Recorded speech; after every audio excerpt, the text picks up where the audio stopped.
Bienvenidos amigos a esta reflexión del día de hoy. Espero que hoy escuchen la palabra de Dios y no endurezcan su corazón. Oiga, todos los días debo reflexionar sobre la palabra de Dios. Ojo lo que acabo de decir porque hay personas que no lo entienden. Es la palabra de Dios, no la palabra de César Arias. Entonces ayer un amigo me decía, es que César, yo no sé usted cómo hace para predicar si yo lo conozco a usted es un pecador. Y yo le dije a ese amigo, mijo, por eso es lo que le pasa a usted, que es que usted no escucha. Si usted escuchara, se daría cuenta que lo que yo digo es palabra de Dios, no la palabra de César Arias, porque usted me juzga, usted me condena, y a mí eso me gusta, porque hasta el mismo Jesucristo era juzgado y condenado. Por lo tanto, yo me aseguro, voy a decirlo así, yo me aseguro de no presentarme ante ustedes como un hombre sin pecado, sino que yo me aseguro de presentarme ante ustedes como un pecador, para que ustedes sepan que lo que yo leo acá es palabra de Dios, y que esa palabra de Dios va para ustedes y va para mí, para que ustedes no piensen que es que yo escupo para afuera y no escupo para adentro también. Así es que yo lo que digo va para ustedes y va para mí. Eso es muy importante que ustedes lo entiendan, pero escuchen lo que yo estoy diciendo, escúchenlo. Ahora bien, algunos momentos me demoro mucho en las reflexiones, pero es que no soy capaz de hacerlas más cortas. Yo quisiera hacerlas más cortas y soy capaz de hacerlas más cortas, pero al hacerlas más cortas no les va a quedar a ustedes lo que intencionalmente quiero, que es estudiar apologética, escudriñar las escrituras, y ustedes al escucharlas no se dejen engañar de un pastor mentiroso, porque eso es lo que ha pasado estos 500 años de apostasía, desde Martín Lutero en el año 1520 hasta el día de hoy. Las iglesias se han multiplicado por el mundo y todas creen tener la verdad, todas. Váyase para donde usted quiera, hable con el que usted quiera, de la iglesia que usted quiera, y ellos van a decir que ellos están en la verdadera iglesia, todos. Y están cometiendo un pecado de apostasía, porque se han alejado de la única y verdadera iglesia que Cristo fundó hace 2000 años, en Mateo 16, 18. Y cuando una persona se ha alejado de la única y verdadera iglesia de Cristo, está cometiendo un pecado mortal, que se llama el pecado de la apostasía, que es renegar, apostatar en contra de la doctrina de Cristo.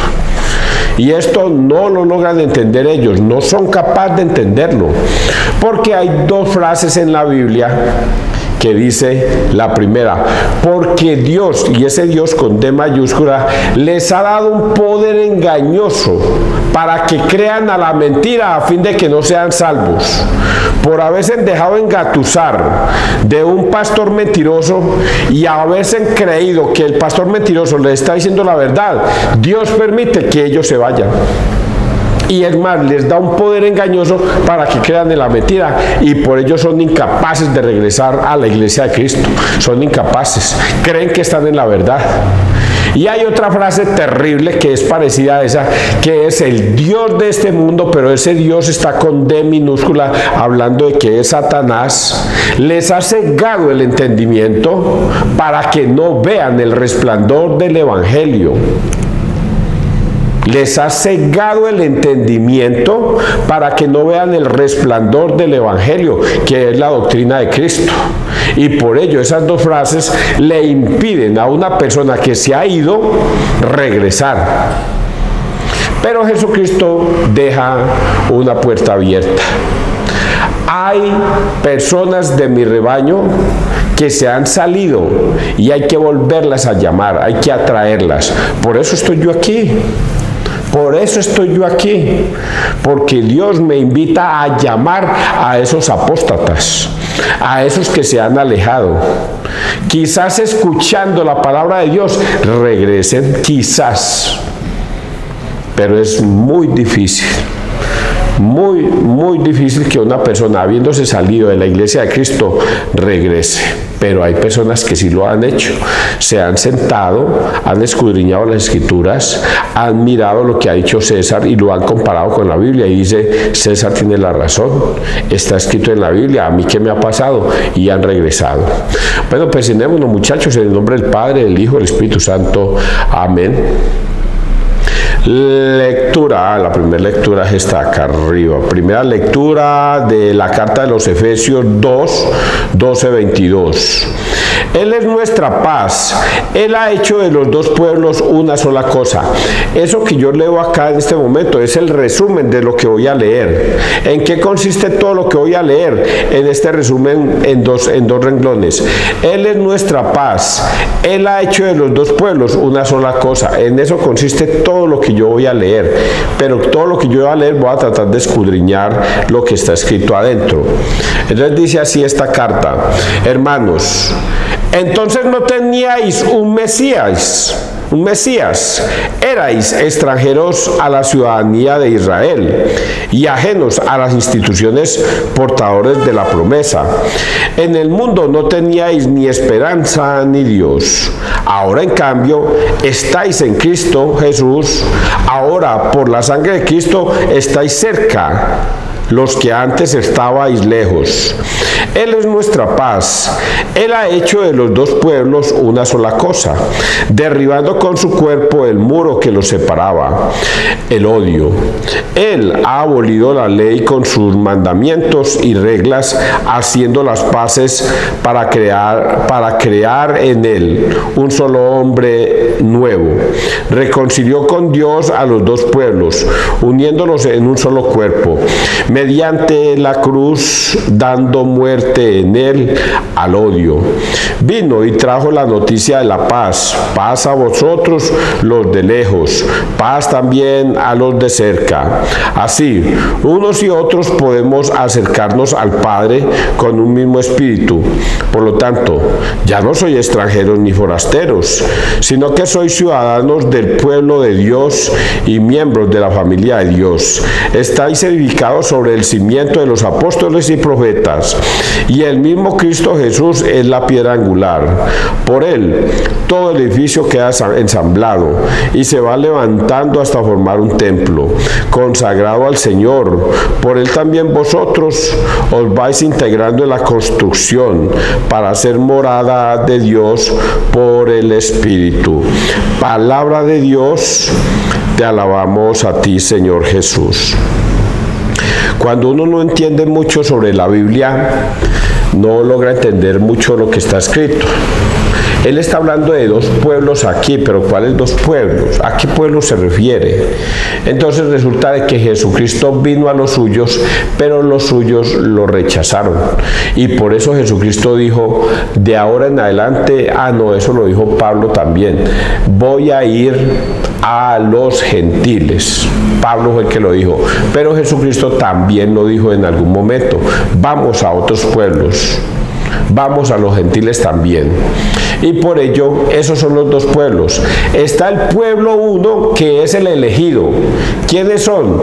Los que salieron de Egipto y caminaron por el desierto durante 40 años. Y Moisés los llevó por el camino. Ese es el pueblo elegido. El de las 12 tribus. El que Dios escogió. El que Dios contempló durante tanto tiempo y los llevó por el desierto y les dio la tierra prometida. Ese es el pueblo elegido. Pero al llegar a Israel y establecerse allí, amaron carpa a los lados otros pueblos, los gentiles. Por eso Jesucristo nombra mucho a los samaritanos. Los de Samaria son gentiles, no hacen parte del pueblo elegido. Y así como está Samaria, están todos los pueblos de los mundos, son pueblos gentiles. Son pueblos que no hacen parte del pueblo elegido de Dios.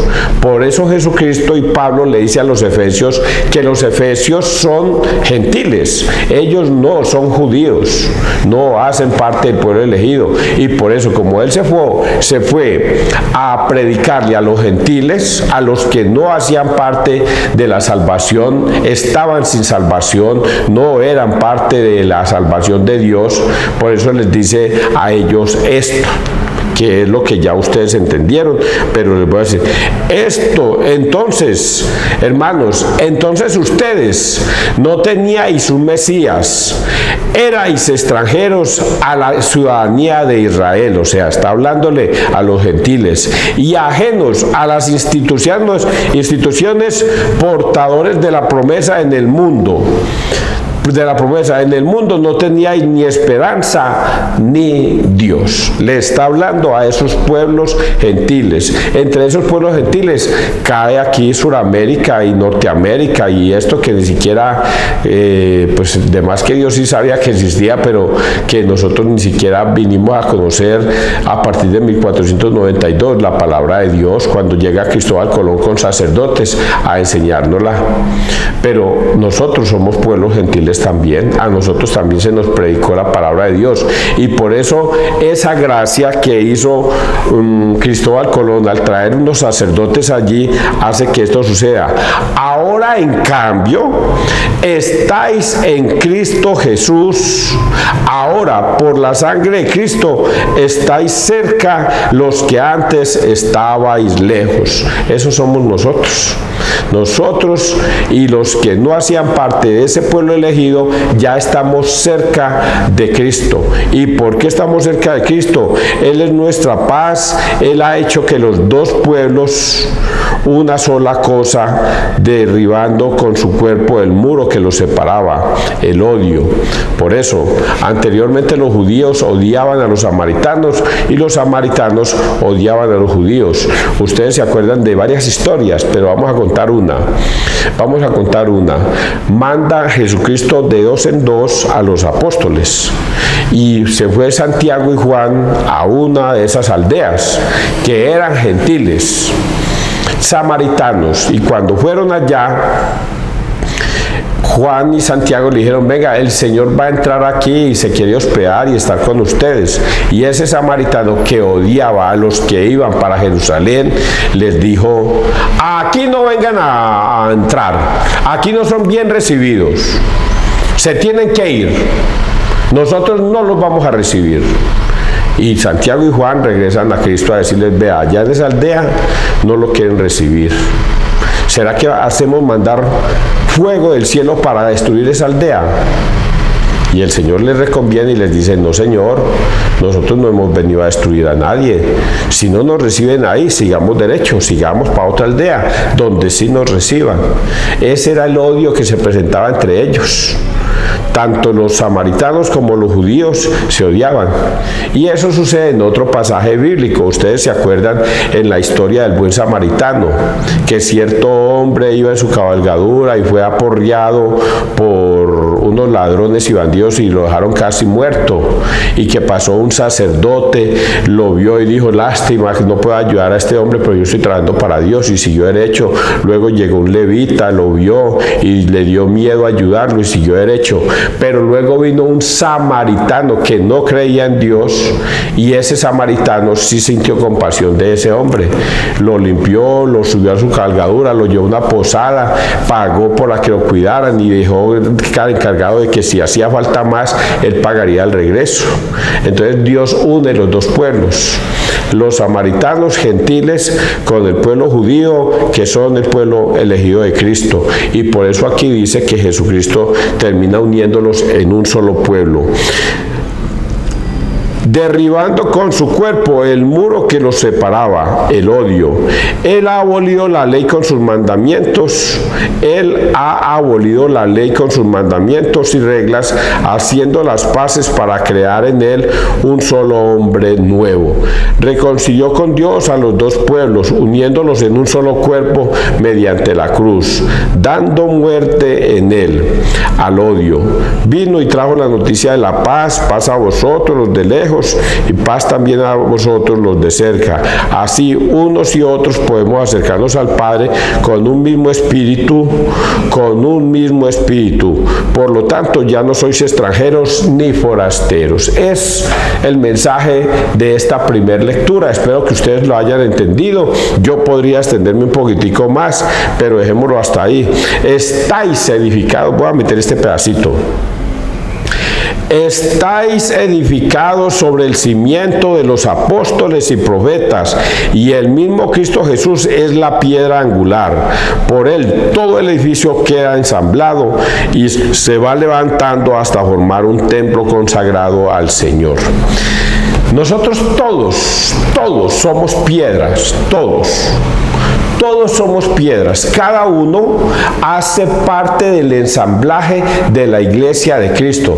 Por eso nosotros no somos iglesia, nosotros somos parte de la iglesia. Por eso nadie puede decir, como dice una canción que el padre Luis Toro lo dice, yo soy, no, ¿cómo es? Todos somos la iglesia del Señor, algo así dice la canción.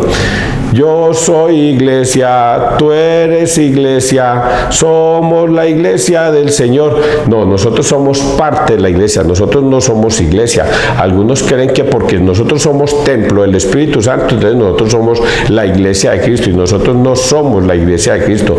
Nosotros somos parte de la iglesia de Cristo, y aquí Pablo se lo dice a los efesios, dice a nosotros junto con los judíos, todos somos un edificio, un solo edificio, y ensamblamos como ladrillos el templo de Dios. Así lo está dando a entender. Tanto los judíos son parte de la iglesia, ladrillos, y ustedes los gentiles son parte de la iglesia, ladrillos, y todos se van ensamblando para conformar esa iglesia de Cristo en un solo templo, en un solo cuerpo, y levantando hasta formar un templo consagrado al Señor. Por él también vosotros os vais integrando en la construcción para hacer morada de Dios por el Espíritu. Entonces logren entender, muchachos, que no hay sino una sola iglesia, una. No hay miles de iglesias, no hay 60,000 o 70,000 iglesias, y todas son de Cristo. Eso es una mentira. Por eso empecé diciendo lo que les dije. Porque para Jesucristo, en Mateo 16:18, le entrega la iglesia que va a formar Cristo aquí en la tierra, la iglesia.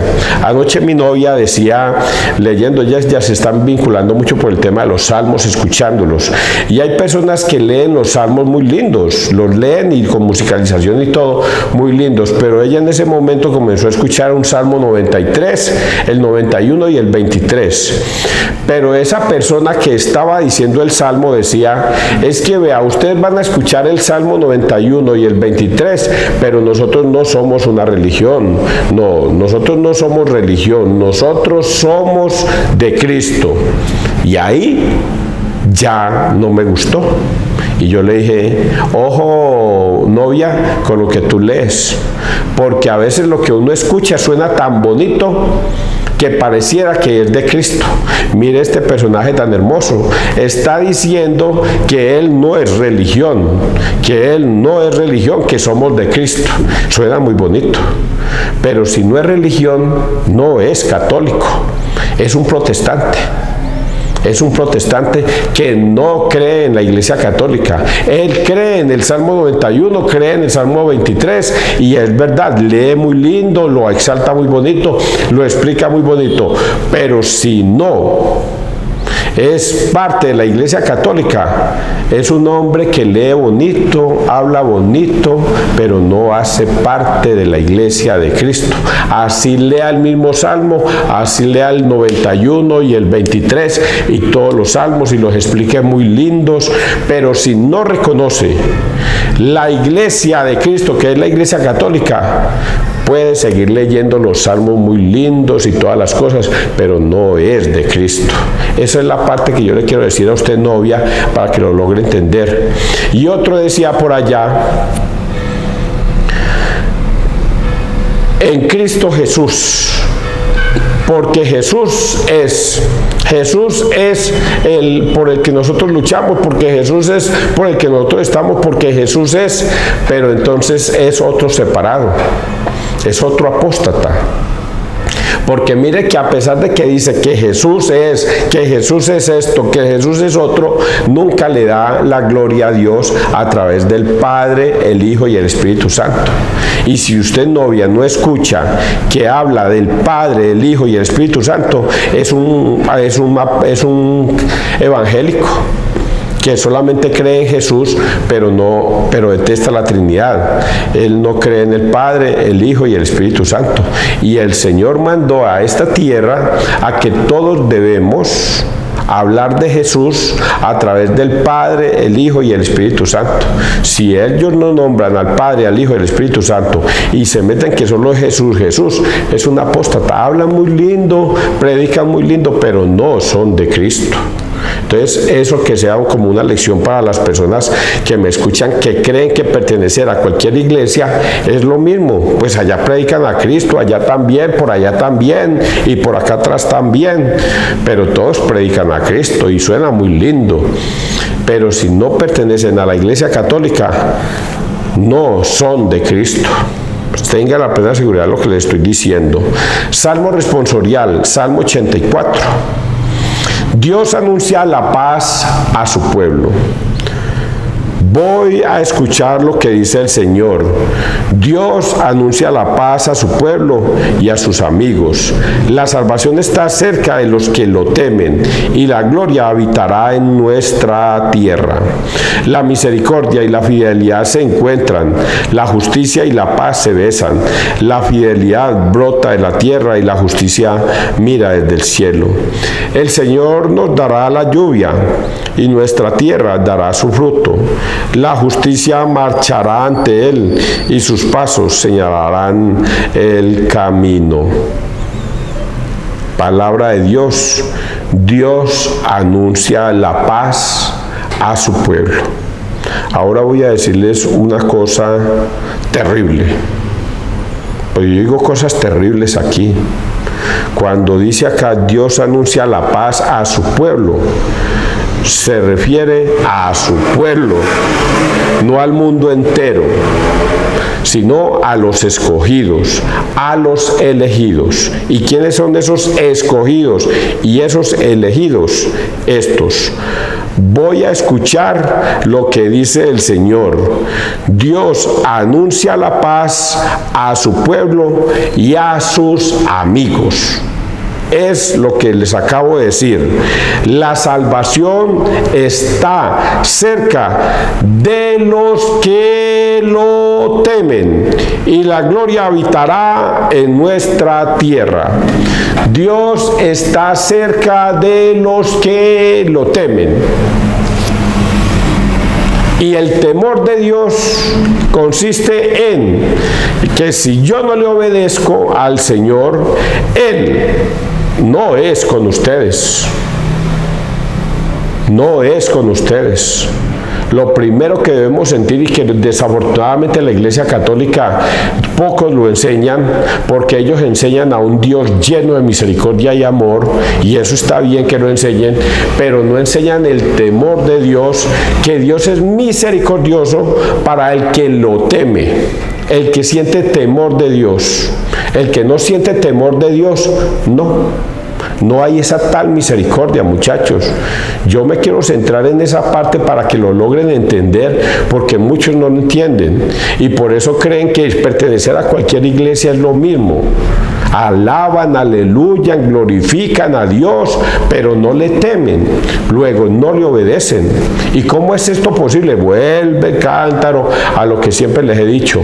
Si el Señor dice que debemos ir a confesarnos con un sacerdote y un protestante dice que ahí no hay poder, que el Señor está equivocado, que eso no lo va a obedecer, no siente temor de Dios, porque solo a través de la confesión de nuestros pecados podemos estar en gracia con Dios. Y si usted no confiesa sus pecados ante un sacerdote, sino que eso es sino mirar para el cielo y ya Dios le perdona, está errado de la iglesia y de la palabra de Dios. Lea Levítico 5:5 y ahí se dará cuenta, o Hebreos 5:1 y ahí se dará cuenta por qué debemos confesar nuestros pecados, o lea Juan 20, 21, 23 y ahí le va a decir por qué debemos confesar nuestros pecados, sin darle otros textos bíblicos que también dicen lo mismo, por qué debemos confesar los pecados ante un sacerdote. Entonces, si una persona dice que no siente temor de Dios, porque si sintiera temor de Dios obedecería. Y lo mismo pasa con la Eucaristía. Si usted no come ni el cuerpo ni la sangre de Cristo, no le pertenecen a Cristo, porque Él dice: quien coma mi carne y beba de mi sangre tendrá vida eterna. Quien no coma de mi carne ni beba de mi sangre no tendrá vida eterna. Entonces, cuando una persona lo rechaza, dice que no, que eso es mentiras, que eso se lo inventó la Iglesia Católica, que eso es un simbolismo, no teme al Señor. A pesar de que Jesucristo lo dice, dice que no. Entonces, sí, es porque es terrible lo que yo les acabo de decir, porque el temor de Dios y el cielo está dado para Dios anuncia la paz a su pueblo y a sus amigos. La salvación está cerca de los que lo temen y la gloria habitará en nuestra tierra. Entonces, quiero que lean y entiendan esa partecita, que el mundo entero no se va a salvar. Eso es mentiras. Entonces no existiría ese muchacho que violó a esa niña y la mató, o los guerrilleros, o toda persona que hace lo que sea por obtener ganancias. Los mismos políticos corruptos no temen al Señor y por eso hacen toda clase de desdenes y de bajámenes para apoderarse del erario público. Ellos no le temen al Señor, son de Dios. Dios tendrá misericordia con ellos. Oigan a estos, solo si se arrepienten de sus pecados, de resto no. Si sintieran temor a Dios, entonces no robarían, no matarían, no harían daño a la sociedad, si sintieran el temor a Dios. Vamos a leer el Evangelio. San Lucas 12, 35-38. Dichosos los criados a quien el Señor al llegar los encuentra en vela. Y este es el culmen de esas dos lecturas. Mire todo lo que me he demorado, y este es el culmen de esas lecturas. En aquel tiempo dijo Jesús a sus discípulos: tened ceñida la cintura y encendidas las lámparas. Vosotros estad como los que aguardan a que su Señor vuelva de la boda para abrirle. Apenas venga y llame, dichosos los criados a quienes el Señor al llegar los encuentre en vela. Os aseguro que se ceñirá, los hará sentar a la mesa y los irá sirviendo. Y si llega a entrar a la noche o de madrugada y los encuentra así, dichosos ellos. Palabra del Señor. Gloria a ti, Señor Jesús. Esto es sencillamente el culmen de todo lo que he dicho. Dichosos los criados que esperan en vela al Señor. Y ese en vela es temor de Dios. El temor de Dios es muy importante, muchachos. Pero el temor de Dios usted no lo puede interpretar como un castigo, usted no lo puede interpretar así. Por eso la Iglesia Católica se equivoca, voy a decirlo entre paréntesis, porque tampoco puedo ser irrespetuoso. Se equivoca cuando enseñan la misericordia de Dios, se la enseñan a los feligreses la misericordia de Dios, pero no les enseñan el temor de Dios. Claro que tengo que decir una cosa. Los que vamos a misa son los que andamos buscando a Dios, porque los que no van a misa ni les interesa a Dios. Por eso cuando el sacerdote habla a los que quieren estar en Dios, a los que pertenecen a Dios. ¿Cuándo usted ha visto una persona malvada? Bueno, de más que sí. Un guerrillero, por ejemplo, un guerrillero que va y mata y después se va para misa a rezar, porque cree que eso está bien hecho, está por una causa justa, noble, y dice que Dios le acompaña. El sicario que va y mata y primero va y se consagra y le dice a Dios que le ayude a la vueltica para que no falle. Eso existe, eso es verdad. Pero el temor de Dios es esto: los que mantienen en vela, preparados, listos para cuando llegue el Señor, y el Señor llega en cualquier momento. Y dice aquí que el que está preparado para cuando llegue el Señor se sentará y antes los atenderá y les servirá a ellos. ¿Y quiénes son esas personas? ¿Quiénes son? Dichosos los que cuando venga el Señor los encuentre confesados y comulgados. Eso es todo. El Señor los encuentre confesados y comulgados. En eso consiste la salvación, en esperar juiciosos al Señor. ¿Y cómo deben estar esperándolos? Confesados y comulgados, porque el Señor no desprecia a una persona que se arrepiente de sus pecados. ¿No ve que dice que si confesare sus pecados le serán perdonados? Todo el que vaya, ustedes van a ir, Juan 20, 21, 23, vayan, a quienes les perdonéis los pecados, les quedarán perdonados y quedarán más limpios que el copo de la nieve, que un copo de nieve. Quedarán limpios. Por eso hay que ir a pedir perdón de sus pecados de un sacerdote. Dichosos los hombres que se encuentran confesados y comulgados. Y comulgados es que recibieron la comunión, porque Jesucristo en Juan 6:53 dice: quien coma de mi carne y beba de mi sangre tendrá vida eterna. Porque mi carne es verdadera comida y mi sangre es verdadera bebida. Quien coma de mi carne y beba de mi sangre tendrá vida eterna. Y entonces por eso les digo a ustedes que estos criados, dichosos los criados, que Dios los encuentre de esa manera. Dijo Jesús: tened ceñida la cintura y encendida las lámparas. Vosotros estad como los que aguardan a su Señor vuelva en la boda para abrirle. Apenas venga y llame. Dichosos los criados a quienes el Señor al llegar los encuentre en vela. Os aseguro que se ceñirá, los hará sentar a la mesa y los irá sirviendo. Y si llega la noche o de madrugada y los encuentra así, dichosos ellos. ¿Y cuándo es la noche y de madrugada? Voy a explicarle esto a los que de repente no lo logran entender. Dichosos. Y si llega entrada la noche o de madrugada y los encuentra así, dichosos. Entrada la noche, vamos a decir que usted se arrepintió ya. Fue y se confesó, y fue y comulgó, y permanece en Cristo todo el tiempo. Dichosos, está empezando la noche y ya está confesado, está comulgado y vive en Cristo todo el tiempo a la espera del Señor. Pero también dice que a la madrugada, ¿quiénes son a la madrugada? Los que aún no se arrepienten, los que esperan hasta el último minuto de su vida para el arrepentimiento. Son aquellos guerrilleros, son aquellos malvados, son aquellos políticos, son aquellos todos los que cometen toda clase de bajámenes en el mundo, pero en el último minuto se arrepienten de sus pecados. Esos son los de la madrugada, los que dicen: por fin descubrí que vivo en pecado y mi vida fue toda una frustración, ahora me arrepiento de todo lo que he hecho. Y llama a un sacerdote, pide perdón por sus pecados, y el sacerdote, que no es juez, sencillamente lo absuelve de todos sus pecados, no importa los que haya cometido. Esos son los de la madrugada, y los encuentra limpios de pecado. Dios se sentará a servirles. ¿Entendieron este pasaje bíblico? Es continuación de lo de ayer. Que Dios te bendiga, que Dios nos bendiga donde quiera que todos estemos.